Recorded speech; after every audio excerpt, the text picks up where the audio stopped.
Hey guys, Tanner Smith. This is my EDL 853 intro video for Module 1. A little bit about me. I graduated from KU in 2012 with my PE health degree. I met my wife there. We currently have two boys. Riker is about to turn 4 this month, and Declan just turned 1 in November.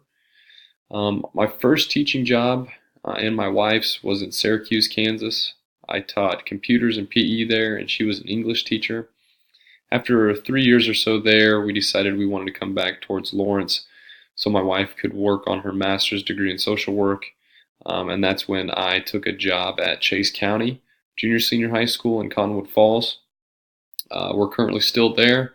I teach health and PE, coach weights, and I also am the head boys basketball coach and head baseball coach.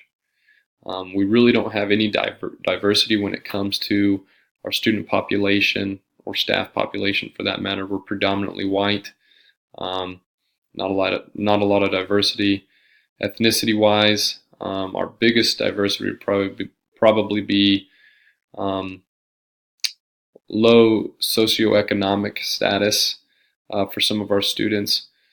But other than that, we really have little to no diversity, and it's even less with the special needs demographic we have in our community. We have a few, but really not a lot. And in my department, no special needs students in regards to adaptive PE. The reflection on our school facilitation of special needs, it depends on what classes we're in regards to inclusion versus pulling students. For most of my classes, the students with special needs are included. We do have one student who is in a wheelchair that is pulled from every class. I don't get him in PE, and no other teacher has him in class as well. But all of their students in our school, except that one student, is included in all classes. Now, we will provide accommodations for most of our students, and most of that is with paras. We have a lot of paras in classes every hour with our students. Our paras do a great job, and I think we employ quite a few paras for such a small district. We're a 1A school, and we do have a great support from our paras and our special ed department. We do have a full-time special ed teacher. She's there working with students in her classroom while paras are out in classrooms with other students. And we also have a district special ed para supervisor who comes from out of district. We hire her through a company that we hire the paras through, and she kind of comes, I would say, every day, just to make sure that the paras are doing what's needed and meeting the needs of the students. We get a lot of one-on-one help. Our teachers offer a lot of their free time for students if they have any extra needs, whether that's a special needs student or not. Our teachers are really great about making themselves available for students if they need help. We're on an iPad one-to-one initiative in our district, so a lot of education or classroom work goes home as well. And if students need help on that, they have email. They can call. Our teachers give out contact information if they need help.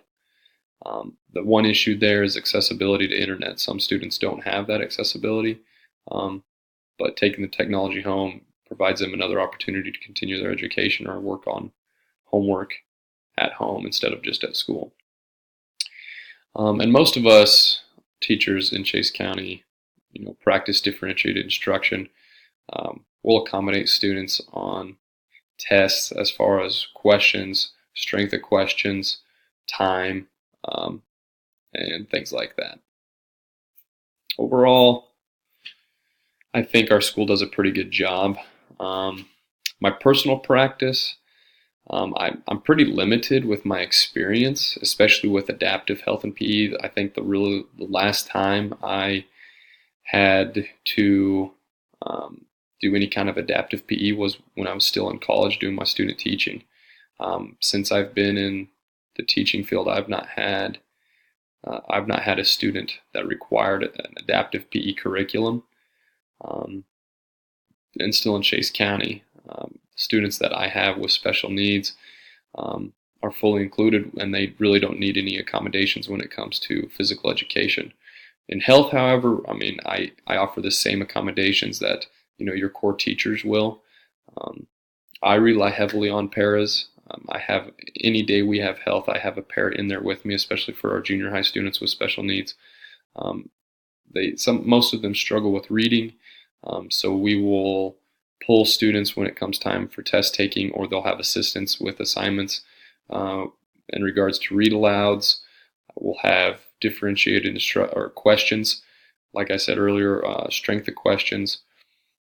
Some of my special needs students will be able to use their resources, whether it's notes, their book, anything like that.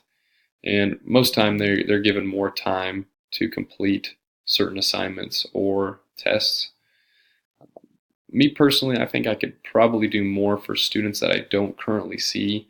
The one student I mentioned earlier who is not included in any classes, I could probably reach out to my special ed teacher and provide that student with more opportunity to be physically active as much as he can, and just furthering my education with physical education conferences and things like that in regards to adaptive PE. I could continue improving as a professional, and so I can offer some of my students different resources or opportunities. Like I said earlier, overall I think our school does a pretty fantastic job facilitating an educational environment for special needs students to grow academically. Anytime I'm going from class to class, or even during classes when I have to leave the gym, you'll see paras working with students one-on-one in the commons area, or receiving instruction about specific assignments. We do a pretty good job at Chase County of providing students with opportunity and helping them if they're struggling with anything. Some areas to improve, though. Our IEP meetings are pretty scarce. Our special ed teacher does as well as she can to get teachers there. There's really not a lot of involvement from a lot of teachers, so I think staff could do a better job. And part of that is time. A lot of the time the IEP meetings are scheduled during classes and things like that. And I know that's for convenience for parents and students alike, but I think we could do a little bit better in regards to IEP meetings and making sure that staff is represented well, administration is represented well. And then administrative support. I don't witness a lot of administrative involvement in our special ed department, and most times I do hear about them butting heads. So what it really comes down to is our special ed teacher advocating for her students, and I'm not sure if they're being given all the resources they need to improve their students' education. Even though we do a really good job with what we have, I think certain areas could be improved, and that's going to require administrative support for that. And then third here, staff collaboration. We do collaborate, but that's mostly in project-based learning with students who don't have special needs.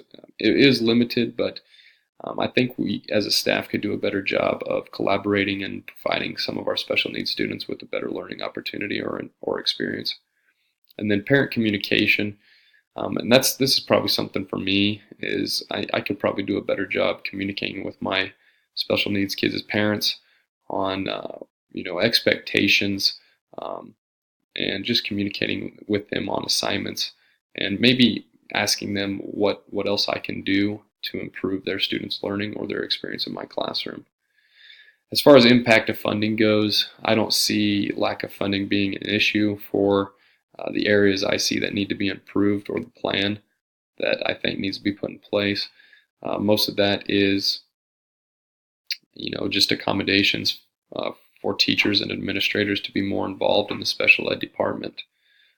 So I don't think funding is really going to be too much of an issue. I'm looking forward to working with you guys and learning a lot. so I can be a better principal someday and a better leader. So thanks. That's all I've got.